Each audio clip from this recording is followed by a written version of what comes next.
Hi everyone, welcome back to my channel. Before we go on, if you could just hit that subscribe button and leave us a comment and a like, that would mean so much to me. Today I've got Marg Lange with me. Do you want to give us your elevator pitch? I don't do elevator pitches, but okay. I just like to basically connect with the audience and basically tell the audience a little bit more about what it is I do to help you in your business. So I started Marg Lange Change Agency last October, and I realised as a connector I do bring change to people's businesses. And how I do that is I just connect with the right people at the right time for the right problem that I solve. And I do that through either going into my own network, and if I don't have that person that I can connect you with to solve that problem, because I'm really loving to be able to bring positive change to people's businesses, is I go knock on the doors for you. And I love doing that because I love to be able to connect with people who have got the right alignment with what I'm trying to achieve for others. Can you tell me a little bit more about the attributes of a connector? Well, one of the first things is that we're a master with people. We are active listeners. So what we do is when we're talking to you, we don't network, we actually build a relationship. We are always on the lookout for listening to an opportunity where we can connect you with the right person to help your particular problem.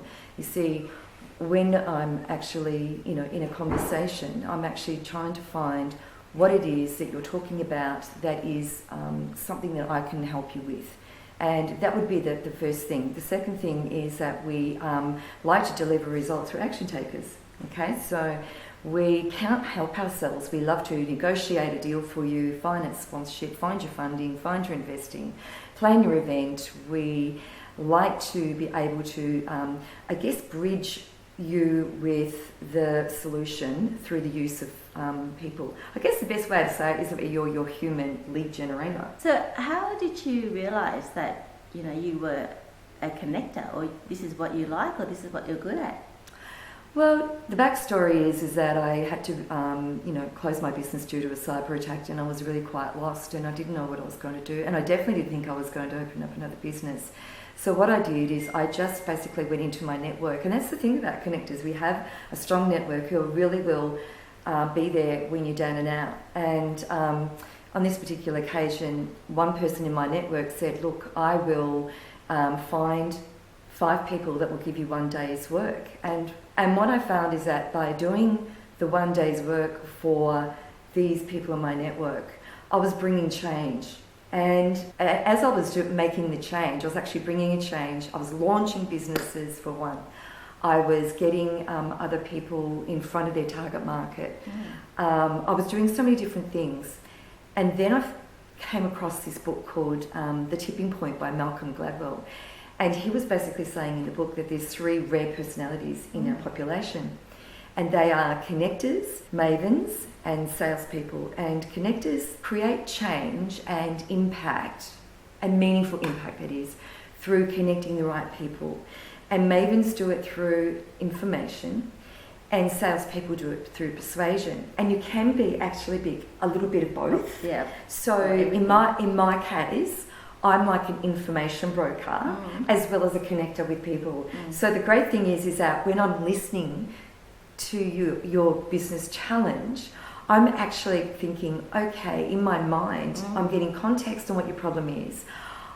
I'm trying to work out the dots of who would be the best person I can connect you with, and then also taking on the information with an idea to make it happen, because I'm a big picture type person. Yeah, so just walk me through a typical, would you call it a project or a client, or? So basically what I do is I subcontract my services to you, and those services could be for launching something that's a business idea you've had on paper, and I'll do that within 5 to 6 weeks. So you'll be at market in 6 weeks. So how do I do that I'm launching a new product? Basically what I find out is what your goals are first, what you want to achieve from the project, and then I just bring the right people that you need from my network to the table, so that we can get you business mentor or business coach. We can get you someone in your graphic design if you're doing labelling, if it's a product. We'll bring you a marketing strategist. But I just sort of make it happen, and I create deadlines, and I manage everybody to make sure that it's on track. I come up with my own strategy on how I'm going to help you launch your product. And you might be an established business owner who got the first 2 or 3 years under your belt, and then you've come to this halt, and you're like, I don't know what to do next. And so a good example of that was when I was working with Sinashura, who's a cybersecurity specialist, and he was wanting to get in front of accountants, lawyers, architects, any professional service, and he was struggling. So what I did is I basically said to him, okay, so accountants, right? Well, would you like to present to them? He goes, yes, well, I haven't done a presentation for a year. And what we did is within 2 weeks, I've got him fully booked in front of 8 IPA discussion groups. And I went, next, all right, lawyers, right. So with the Southern Law Association, I get on the phone. I don't email, I don't do that online connecting. I'm more a face-to-face, pick up the phone, old-fashioned, go knock on the door. And she actually said, this lawyer said to me, you know what, I took your call and I wanted to meet with you because you actually did pick up the phone, which is quite rare. That is the value that I will bring a business, getting you in front of your target market. And if it's not right, I'll get you back out.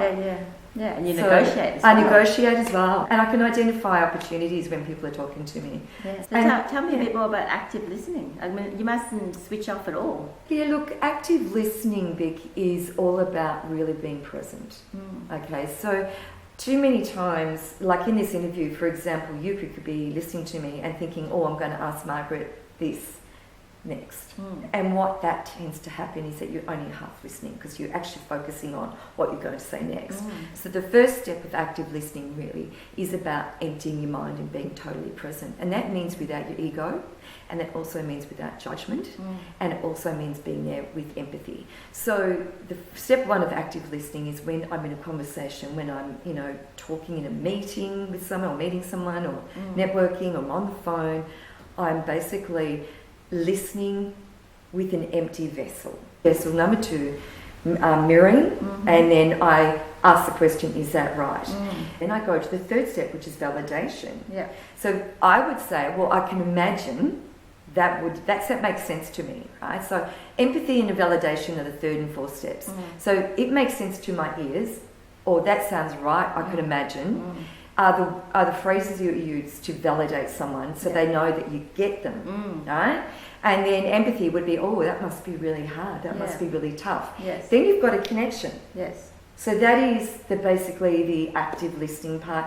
And then once you've done that, you can then create affinity with someone. And affinity, as you know, is finding a like interest or a like cause, or you have a similar opinion on someone. And once you've established that, then you've positioned yourself in a place that you could influence. Now, I'm not talking... Because you've got their trust. That's right. And influence doesn't mean I'm going to do the sleazy, salesy thing. It means I can influence you to basically trust that I will help you the way that I say I will. With your best intentions. Correct. Well. There's a win-win for you and for me. And that's just not for business only, but for parenting and friendship and...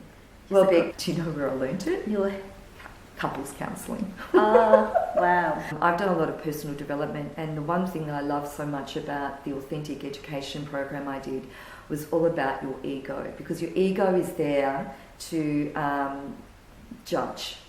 That's what your ego is telling you, is to judge.